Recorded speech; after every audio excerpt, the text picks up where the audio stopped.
Sir ఎలా ఉన్నారు sir? బాగున్నాం. ఏం పేరు సార్ మీ పేరు? అన్న నా పేరు జగన్ నాయక్. జగన్ అంటే సొంత ఊరు ఏ ఊరు సార్?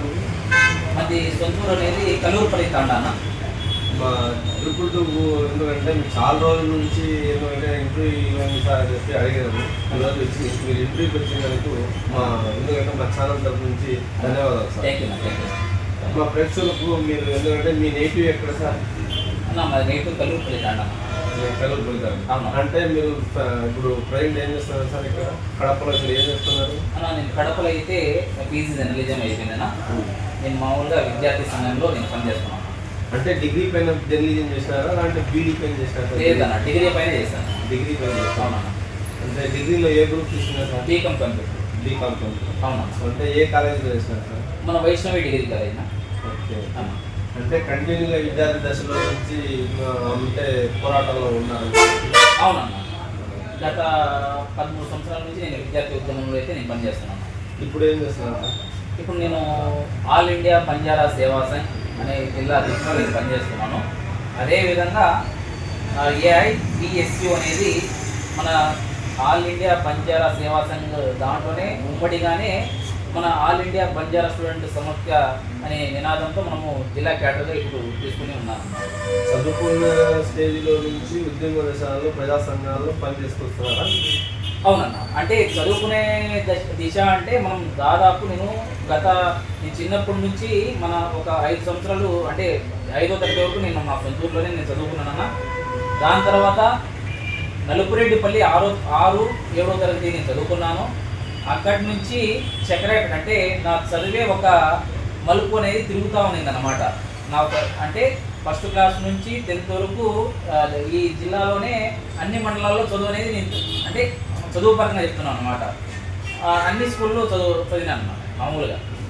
అంటే ఒక స్కూలే కాదు 4-5 మండలాల వరకు నేను 10th బేసిక్ నేను పూర్తి చేసుకొని దాని తర్వాత కడపకు వచ్చేసారన్నమాట. అంటే మీరు కడపకు రావడానికి ఎందుకంటే తాండాల్లో ఉండేటి మారుమూల ప్రాంతాల్లో తాండాల్లో జీవిస్తూ ఉంటారు. అలాంటి ఎస్టీలు అంటే మారుమూల ప్రాంతాల్లో నివాసులు ఉంటారు. అలాంటి కడపకు మీరు ఎట్లా వచ్చారు సార్? వాస్తవంగా చెప్తున్నానన్నా.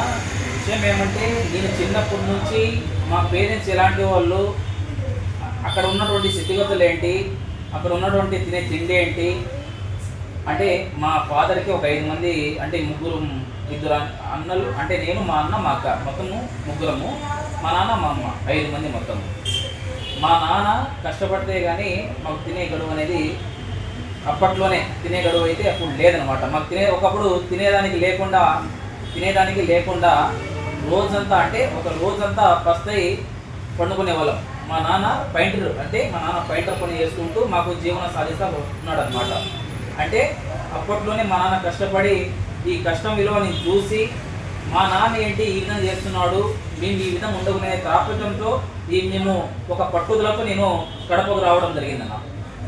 అంటే ఇప్పుడు మీరు ప్రధానంగా సార్ ఎందుకంటే మీ ఇన్ని సంవత్సరాలు జాబ్ మీరు ట్రై చేశారా అన్న? నేను మనకు ప్రభుత్వం మామూలుగా డిగ్రీలోనే నేను సచివాలయం 2 మార్కుల్లో నాది పోయిందన్న. సచివాలయం మామూలుగా 2 మార్కుల్లో పోయింది. దాని తర్వాత ఈ ఆర్ఆర్బి సంబంధించి కావచ్చు, లేకపోతే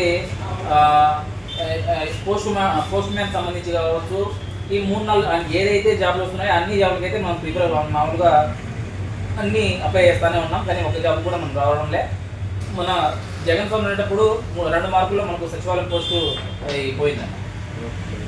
అంటే ప్రధానంగా చూసుకుంటే మీరు ఎందుకంటే ప్రభుత్వం చెప్పే విధానాలు కానీ కావచ్చు, ఏదైనా కావచ్చు, అవకాశాలను బట్టి ఎదగడమే మన లక్ష్యం. ఇప్పుడు అది మామూలు సాధారణ సిద్ధంగా ఎందుకంటే రిజర్వేషన్ తరఫు నుంచి ముందు పోవడానికి అవకాశం ఉందని చెప్పి ప్రభుత్వం చెప్తారు.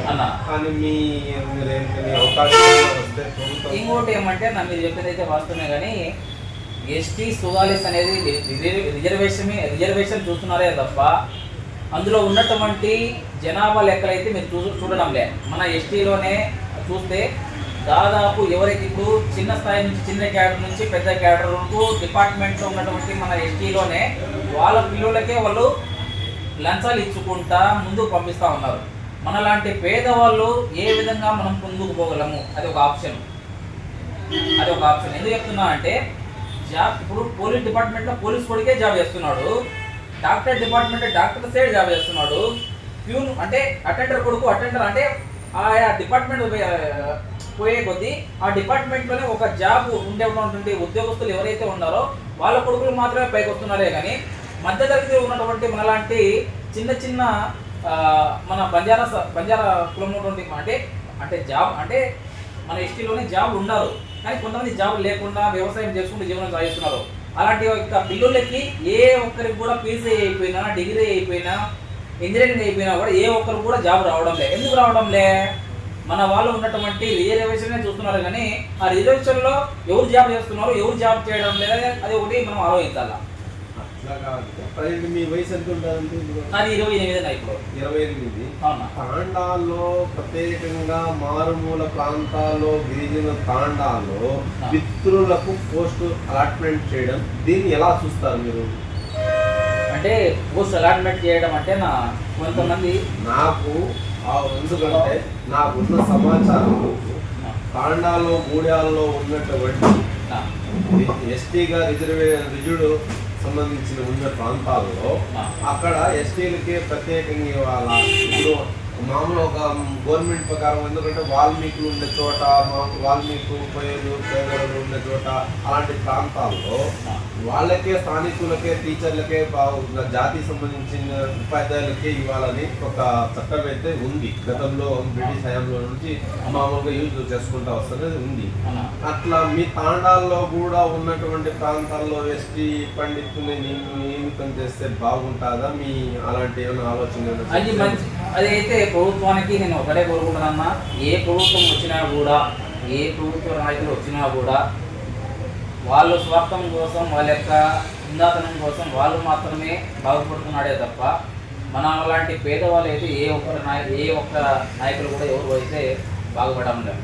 ఇంకోటి ఏమంటే ఇప్పుడు మీరు 10th ఒరియా ఓయాకి సంబంధించి కావచ్చు, ఎస్టీ ఎస్సీ బీసీ మైనార్టీ సంబంధించి కావచ్చు, మనలాంటి మధ్యతరగతి వాళ్ళు చాలామంది జాబులు లేక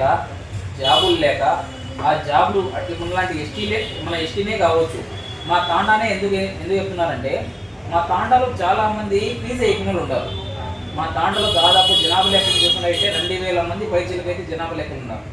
ఎందుకు చెప్తున్నా అంటే జాబులు లేని వాళ్ళు ఒక 500 మంది ఉండొచ్చు.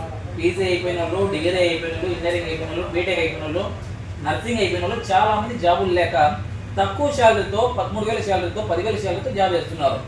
ఈ జాబ్ గవర్నమెంట్ గవర్నమెంట్ మనకు ఎందుకు రావడం లేదంటే గవర్నమెంట్ జాబులు ఇవ్వడం లేదు, తక్కువ శాతం జాబ్ ఇస్తున్నారు. ఎక్కువ రావాలంటే ఏ విధంగా వస్తుందన్న జాబ్ రావడం లేదు. మన ఎస్టీకే ఇప్పుడు పోలీస్ సెక్షన్ కావచ్చు, మెడికల్ సెక్షన్ కావచ్చు, లేకపోతే పోస్ట్ మ్యాన్ సెక్షన్ కావచ్చు, ఆర్ఆర్పీ సెక్షన్ కావచ్చు, లేకపోతే వేరే డిపార్ట్మెంట్ కావచ్చు, ఏ జాబ్లో మన ఎస్టీకి ఎంత శాతం ఉందనేసి మనం ఆలోచించాలి. ఇప్పుడు ప్రధానంగా మీ ఎస్టీ రిజర్వేషన్ కోటా శాతం ఎంత సార్? మనకు 80% ఉంది. అంటే మామూలుగా పోస్టింగ్ రిజర్వేషన్ శాతం ఇప్పుడు తెలంగాణలో మామూలుగా తెలంగాణలో రిజర్వేషన్ ఎంత ఉంది, ఆంధ్రప్రదేశ్లో రిజర్వేషన్ శాతం ఎంత ఉంది సార్? ఎస్టీ తెలంగాణలో అయితే మామూలుగా 10% ఉంది అన్న, మన ఆంధ్రాలో అయితే 7-8% ఉంది. 7%, 8% కాదు, 7% ఎస్టీలకు 7%. అలాగే ఇప్పుడు ప్రజెంట్ మీరు ప్రధానంగా ఈ ఉద్యమాల్లోకి రావడానికి కారణం ఏంటంటే నాది ఒకటే నిదానం అన్న, ఈ స్థాయిలో ఉన్నానంటే కారణం మా గురువు గారు నాగేంద్ర నాయక్ గారు సుండపల్లి.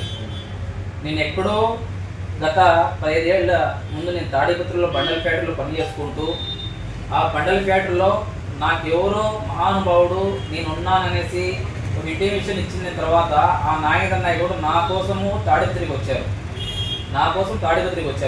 దాని తర్వాత ఇది కాదు నీ లైఫ్, నువ్వు నా వెనకలు రా, నేను లైఫ్ ఏంటో ఏదో నీకు చూపిస్తాను అనే నినాదంతో అప్పట్లోనే నాగేంద్ర నాయక్ నా గురువు గారు అప్పట్లోనే నాకు గిరిజన విద్యార్థి సమాఖ్య సిటీ సెక్రటరీగా అప్పట్లోనే నాకు ఈ విధంగా ఉండాలనే నినాదంతో ఈ ఉద్యమంలో నువ్వు పనిచేయాలా, సమాజంలో ఉన్నటువంటి సమాజంలో ఉన్నటువంటి అన్ని విధాలా నీకు ఆ, అన్ని విధాలా నువ్వు ముందుకు రావడము, సమాజంలో ఉన్నటువంటి